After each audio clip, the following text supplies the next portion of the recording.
राम राम दोस्तों, मैं आपका दोस्त स्टीवी डाका। तो मित्रों, चुनाव का प्रचार शुरू हो चुका है और जिस ढंग से मोदी जी गारंटियां दे रहे हैं उसी तरह विपक्ष और राहुल गांधी भी कुछ गारंटियां दे रहे हैं। अब जनता किस पे विश्वास करेगी, कैसे करेगी, वो जनता के ऊपर निर्भर है। वोटर तय करेंगे कि उनकी अच्छाई के लिए गारंटी कौन सी बेहतर है। अब गारंटियों में भी फर्क है, जनता ने तय करना है। दोनों का फर्क महसूस करेंगे लोग, दोनों पे विचार करेंगे। अब मोदी जी की गारंटी शिक्षित भारत, विकसित भारत, सबका समान विकास, और लगभग पिछले 10 साल में देखा भी ये है कि जो गारंटी मोदी जी ने की है उसको पूरा भी किया है। और जो सबसे मुश्किल गारंटी बताई जा रही थी कि ये हो नहीं सकता, धारा 370 श्री राम मंदिर का निर्माण, 3 तलाक, ये गारंटियां पूरी की है। चाहे रोड की बात है, एयरपोर्ट की बात है, मेडिकल कॉलेज, ये गारंटियां पूरी हुई है। उसके विपरीत राहुल जी भी गारंटियां दे रहे हैं। क्या गारंटी है? समाज को बांटने की गारंटियां दे रहे हैं, सनातन को खत्म करने की गारंटियां दे रहे हैं, हिंदू धर्म में फूट डालने की गारंटी दे रहे हैं। अब एक मुद्दा बड़ा जोर से उठा रहे हैं, जाति जनगणना, ताकि हिंदू धर्म में विभाजन किया जा सके।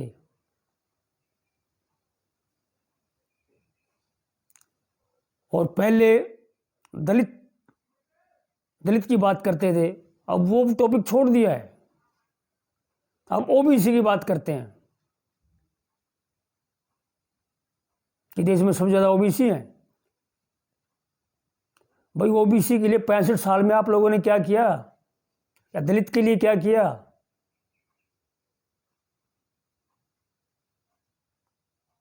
और सबसे बड़ी गारंटी सनातन को गाली देने की, पूरा विपक्ष की, बार बार सनातन को गाली देना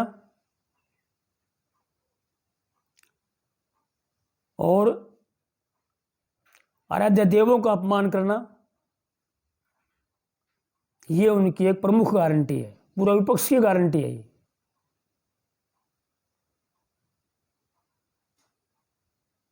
बयान आते हैं बार बार, और अभी जो ताजा बयान राहुल जी का आया है, उन्हें खुला रूप में कहा है हिंदू धर्म में एक शब्द है शक्ति, उसके विरुद्ध लड़ना है, उसको खत्म करना है। ये चैलेंज है हिंदू धर्म के लोगों के लिए, हिंदू भाइयों के लिए चैलेंज है ये, कि उन्हें बता दिया कि हमारी लड़ाई क्या है।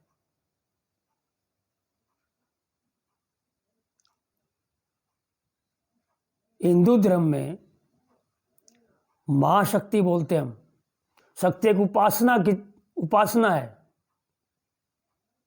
दुर्गा मां शक्ति, नारी शक्ति,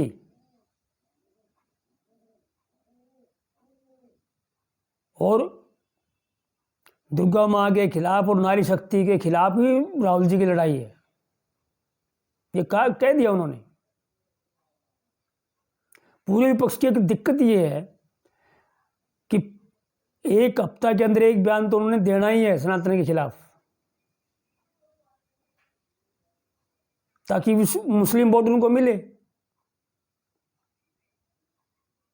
और यदि आप 65 साल का उनका इतिहास देखेंगे, जिस मुस्लिम समाज की बात करते हैं, उन मुस्लिम भाइयों के लिए क्या किया कांग्रेस ने? कुछ नहीं किया, सिर्फ डरा डरा के वोट लिए हैं। लेकिन भारतीय जनता पार्टी की सरकार ने, मोदी जी ने मुस्लिम भाइयों के लिए भी बहुत से काम किए हैं। अन्न योजना है, उज्ज्वला योजना है, सड़कें, स्कूल, लाइट, पानी, हर काम किया है। कोई भेदभाव नहीं है। यदि 80 करोड़ लोगों को राशन मिलता है तो उसमें मुस्लिम भाई भी हैं जिनको राशन मिलता है, अलग से नहीं है, किसी हिंदू, सिर्फ हिंदू के लिए नहीं है वो।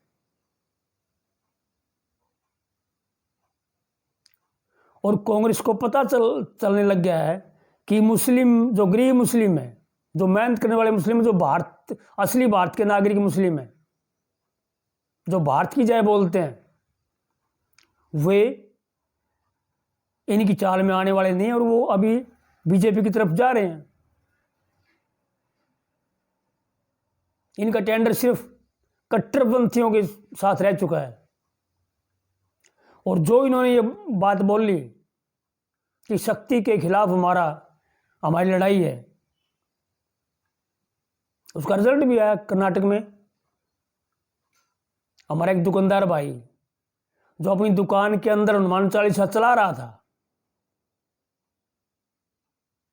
कुछ कट्टरपंथी आए, उसको कहा बंद करो। अब कर्नाटक में हमें उन लोगों से पूछना पड़ेगा कि कब हम श्री राम का नाम लें, कब हनुमान चालीसा सुनें, कब हम भजन करें, उनसे पूछना पड़ेगा। और उसकी पिटाई कर दी। अगले दिन आंदोलन जब होता है, उन पे कार्रवाई करने की बजाय भारतीय जनता पार्टी ने कुछ लोगों को गिरफ्तार किया। और जब पूरा दबाव बढ़ा तब उनको गिरफ्तार किया गया।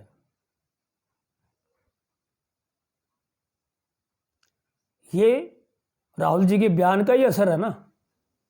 उसी केरला में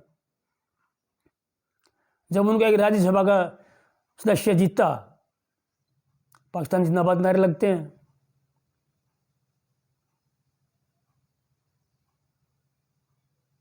ये खेल है विपक्ष का, ये गारंटी है विपक्ष की कि हम चैन से नहीं रहने देंगे, देश में अराजकता फैलाएंगे।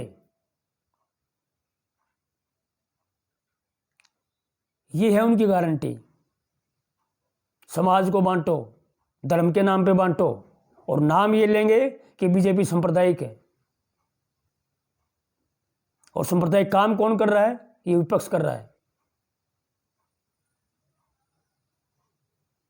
इसलिए देश के जो नागरिक हैं, हमारे सभी धर्मों के जो लोग हैं, उनको ये बातें देखनी पड़ेगी, पहचाननी पड़ेगी इनकी चाल को।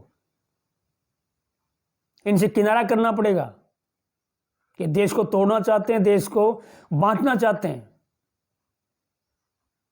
और सभी मिलकर इनका मुकाबला करें, तभी देश विकसित होगा। जिस ढंग से देश में प्रोग्रेस हुई है, देश ने विकास किया है, दुनिया में भारत का नाम हुआ है, वो और ज़्यादा हो। इसलिए देश के हर नागरिक का ये कर्तव्य बनता है कि साथ मिलकर चलें।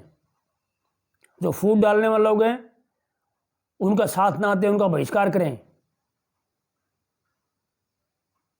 ये मेरी सभी से अपील है। जय हिंद, जय भारत।